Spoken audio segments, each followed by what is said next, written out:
गुरु प्यारी साध संगत जी, राधा स्वामी जी, साध संगत जी, आज हम आपको जो साखी सुनाने जा रहे हैं उसमें बाबा जी ने किस रूप में आकर 5 बीवियों की जान बचाई, सुनिए इस साखी में। साध संगत जी, एक बार पहाड़ी इलाके में एक नया सत्संग घर बन रहा था। सभी सेवादार मिलजुल कर सेवा कर रहे थे। जब कोई गुरु घर की शरण लेता है तो फिर गुरु भी ऐसे जीव की रक्षा खुद करते हैं। इस बात से कोई फर्क नहीं पड़ता जीव सत्संगी है या नहीं। साध संगत जी, आज हम आपको एक सच्ची घटना के बारे में बताने जा रहे हैं, जिसे देखकर एक बीबी ने अपनी आप बीती संगत को बताई।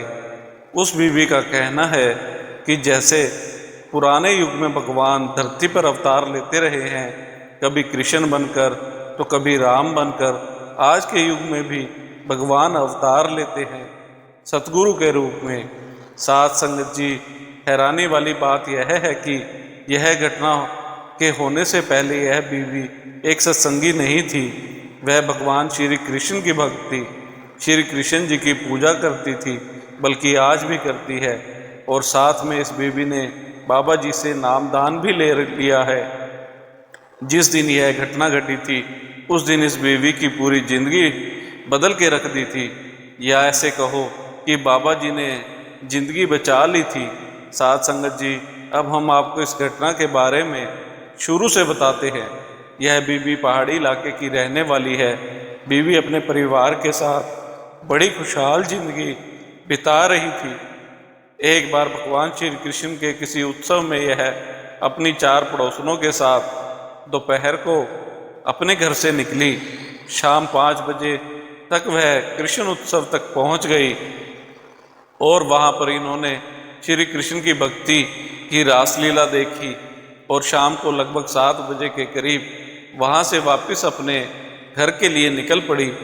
वह वहां से पैदल ही जा रही थी, क्योंकि पहाड़ी इलाकों में हमारे शहरों की तरह ट्रांसपोर्ट की कोई सुविधा नहीं होती और उनका घर उत्सव वाली जगह से ज़्यादा दूर भी नहीं था।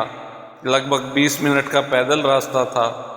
जब यह बहनें शाम 7 बजे उत्सव से निकली और अपने घर की ओर चलने लगी तो रास्ते में बहुत तेज बारिश शुरू हो गई।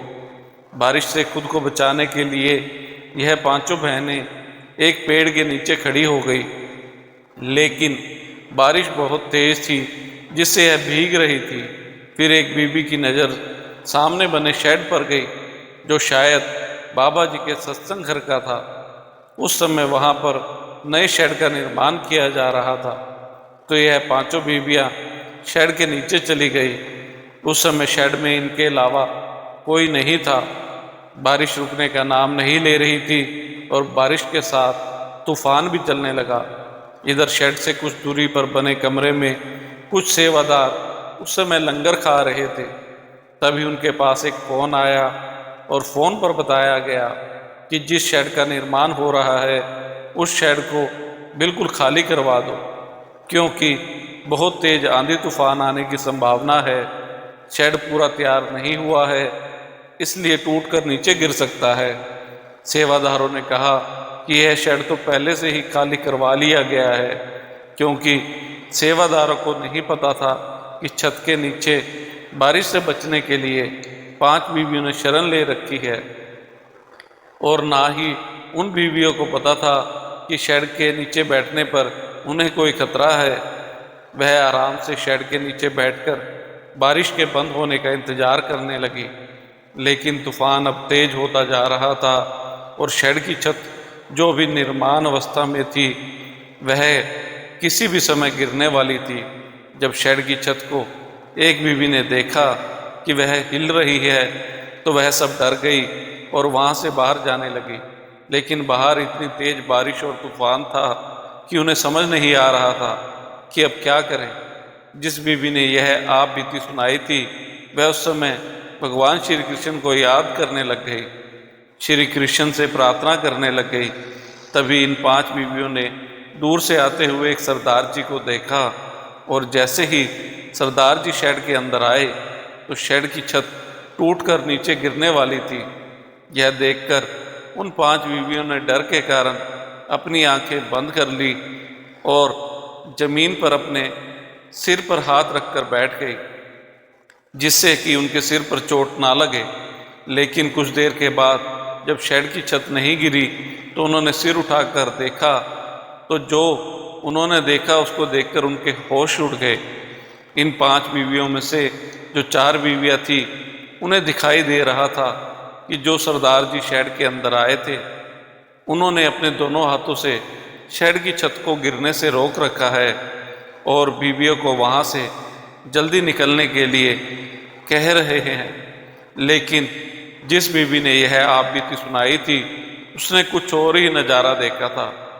वह खुद देख रही थी कि भगवान श्री कृष्ण ने शेड की छत को अपनी उंगली से बिल्कुल वैसे ही उठा रखा है जैसे उन्होंने गोवर्धन पर्वत को उठाया था।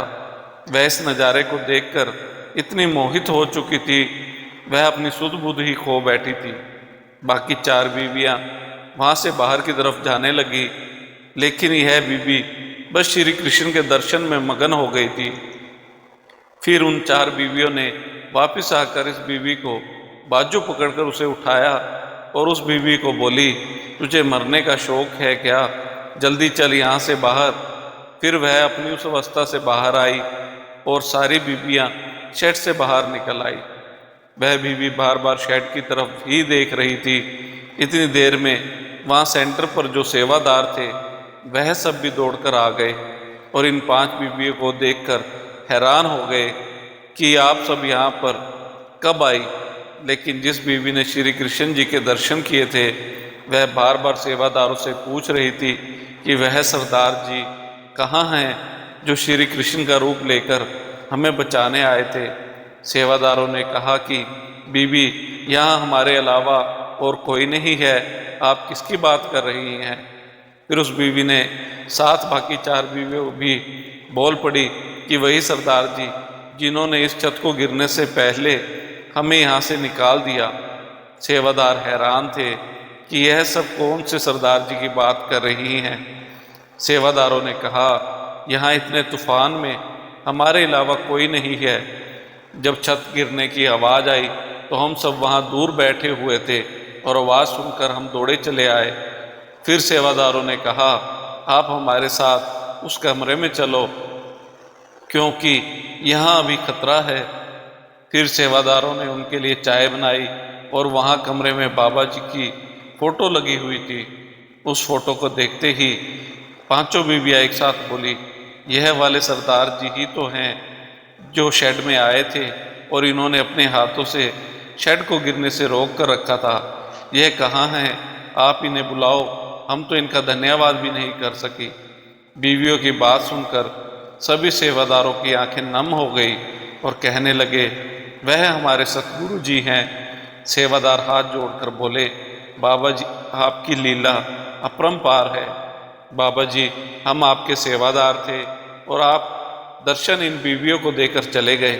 फिर सेवादारों ने कहा कि इनका शुक्र करने के लिए आपको उनके पास जाने की ज़रूरत नहीं है। आप अपने मन में शुक्र करोगी तो यह सुन लेंगे, यह हमारे साथ हैं। फिर जिस बीवी ने श्री कृष्ण के दर्शन बाबा जी के अंदर किए थे उसने इस बात का खुलासा किया बाकी 4 बीवियों और सेवादारों के सामने, जिसे सुनकर सब बहुत हैरान हो गए। इसके बाद यह बीवी अक्सर सेंटर में आने लगी और वहाँ सेवा करने लगी और कुछ समय के बाद इस बीवी को बाबा जी से नामदान भी मिल गया।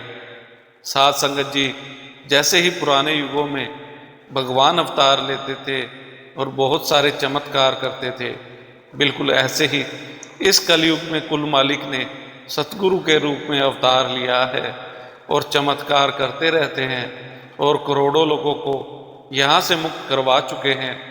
इसी के साथ इजाज़त चाहते हैं, मिलते हैं अगली साखी में।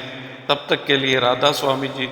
अगर आपको हमारी आज की ये साखी अच्छी लगी हो तो कमेंट में राधा स्वामी जी अवश्य लिखें और चैनल को सब्सक्राइब करना ना भूलें जी। राधा स्वामी जी।